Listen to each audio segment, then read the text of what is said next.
Welcome guys. जैसे कि अभी आपने मेरे दोनों ट्रेड्स देखे, इसमें मैंने फर्स्ट ट्रेड में 1:1 का प्रॉफिट बुक किया एंड सेकंड में मैंने ब्रेक इवन पे क्लोज किया। बट अगर आपने इसको क्लोजली ऑब्जर्व किया होगा तो आपको एक जरूर नजर आया होगा, इन दोनों ट्रेड में कॉमन चीज थी। Yes, you got it right, previous day लो। तो आज के इस ट्रेडिंग से रिव्यू सेशन में हम उसी के बारे में बात करेंगे कि प्रीवियस डे लो के अकॉर्डिंग हमें हमारा ट्रेड कैसे प्लान करना है और प्रीवियस डे लो कैसे एक्चुअली वर्क होती है। इन रियल एग्जांपल के साथ मैं मेरे रियल ट्रेड को आपके साथ एक्सप्लेन करूंगा। तो चलिए शुरुआत करते हैं।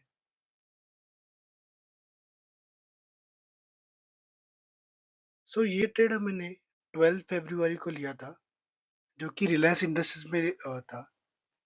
तो यहाँ पे एक एंट्री सेटअप की हम बात करते हैं। तो यहाँ पे हम सेटअप की बात करें तो यहाँ पे फर्स्ट सेटअप है विवैप बेरिश एक्सेप्टेंस। तो यहाँ पे अगर आप देखोगे तो यहाँ पे एक बेरिश कैंडल फॉर्म हुई विवैप पे एंड उसके बाद एक लार्ज बेरिश कैंडल फॉर्म होके ब्रेकआउट होने के बाद मैंने मेरा एंट्री सेटअप फॉर्म किया और मैंने मेरा एसएल का लॉजिक रखा था एफ जो एफ आप देख रहे हो उसके ऊपर। तो मेरा एक लॉजिक ऐसा था कि अगर ये एफ लेवल अगर यहाँ पे पुल बैक आता है और अगर एफ लेवल क्रॉस कर जाता है तो मेरा सेटअप फॉल्स हो जाएगा। ओके, तो इस कारण मैंने मेरा एक एंट्री सेटअप ये प्लान किया था। इसी में अगर आप चाहो तो आप यहाँ पर भी एंट्री सेटअप कर सकते थे। मतलब अगर आप ओनली वीवैप बेरिस एक्सेप्टेंस के थ्रू अगर ट्रेड सेटअप करोगे, अगर आप यहाँ पे एंट्री रख के यहाँ पे एसएल कीप करोगे वीवैप के ऊपर, तो भी आपका trade according to our logic work कर लेता। ओके, तो अभी मैंने यहाँ पे एंट्री लेवल सेटअप किया था, एसएल मेरा ऊपर एफईजी के अबाव था। एंड यहाँ पे अगर आप देखोगे तो यहाँ पे एक लेवल है प्रीवियस डे लो, जहाँ से आपने देखा होगा कि कैसे वोलेटिलिटी बायर्स एक्टिव हो गए थे। करेक्ट, तो ये क्यों हुए थे? तो चलो हम अपने पूरा ट्रेड को एक्सप्लेन करके हम उसके बारे में भी डिटेल में डिस्कस करेंगे। तो देखिए कि यहाँ पे मैंने मेरा ट्रेड मेरे अकॉर्डिंग वर्क हो रहा था। ओके, इस एफईजी तक ये पुल बैक दिया उसने, बट सडन एफईजी यहाँ पे बेरिश फिर से एक पुल बैक देने के बाद फिर से वो ट्रेंड रिजर्वेशन की तरफ चले गए। करेक्ट, यहाँ तक वो आ गए। यहाँ पे एक मेजर लेवल था प्रीवियस डे लो। तो प्रीवियस डे लो की हम बात करें तो प्रीवियस डे लो का क्या होता है पता है क्या? प्रीवियस डे लो एक इम्पोर्टेंट इंट्राडे लेवल होता है, क्योंकि क्योंकि बहुत ट्रेडर्स इसको वॉच करते हैं। जब प्राइस इस लेवल के पास आता है, वहां यूजुअली स्ट्रॉन्ग रिएक्शन मिलता है, या तो ब्रेकआउट होता है या फिर वहां से पुल बैक या वोलेटिलिटी आती है। जैसे कि यहाँ पे आप देख रहे हो कि यहाँ पे वोलेटिलिटी आ रही है, एक स्ट्रॉन्ग पुल बैक हमें मिल रहा है। करेक्ट, इसी वजह से जब मेरे ट्रेड प्रीवियस डे लो के पास आया, मैं कॉशियस हो गया, क्योंकि ये लेवल मार्केट का डिसीजन जोन होता है।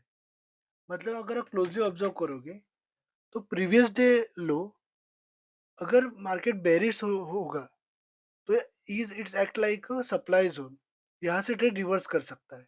और अगर बुलिश होता है तो it act like demand zone, तो वहां से वो ऊपर जाके रिवर्स करेगा।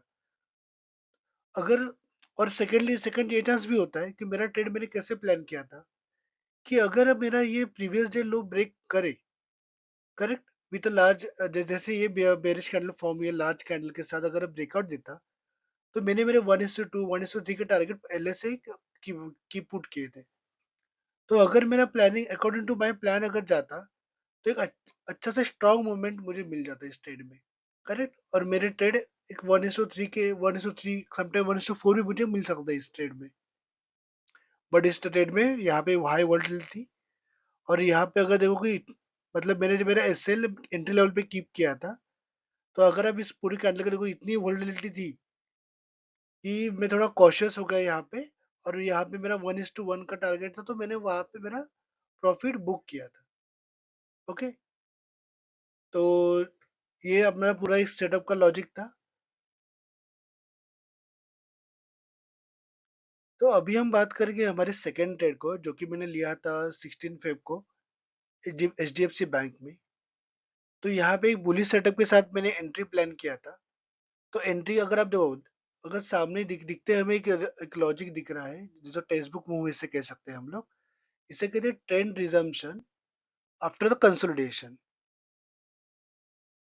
ठीक है। तो ये क्या होता है कि यहाँ पे अगर आप देखोगे, एक स्ट्रॉन्ग बुलिश मोमेंटम था करेक्ट स्टॉक में, और इस पर्टिकुलर रेंज पे, ये 3 मिनट का चार्ट है, पर्टिकुलर रेंज पे उसने कंसोलिडेट किया करेक्ट।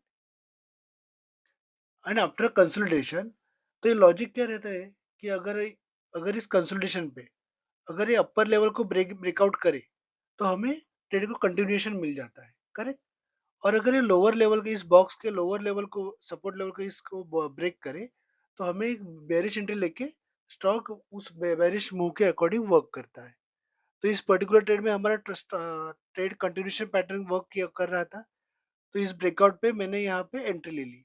और जो मेरा एसएल का लॉजिक था, वो मैंने प्रीवियस डे के जो प्रीवियस कैंडल के जो क्लोजिंग रिमार्क्स है, वहां पे मैंने मेरा एसएल किया पुट किया था करेक्ट। तो आपको ये एंट्री सेटअप समझ आ गया। मैंने जो मेरे टारगेट्स थे ना, जो प्रीवियस डे लो है, उसके ऊपर भी एक सपोर्ट रेजिस्टेंस लेवल थे दो।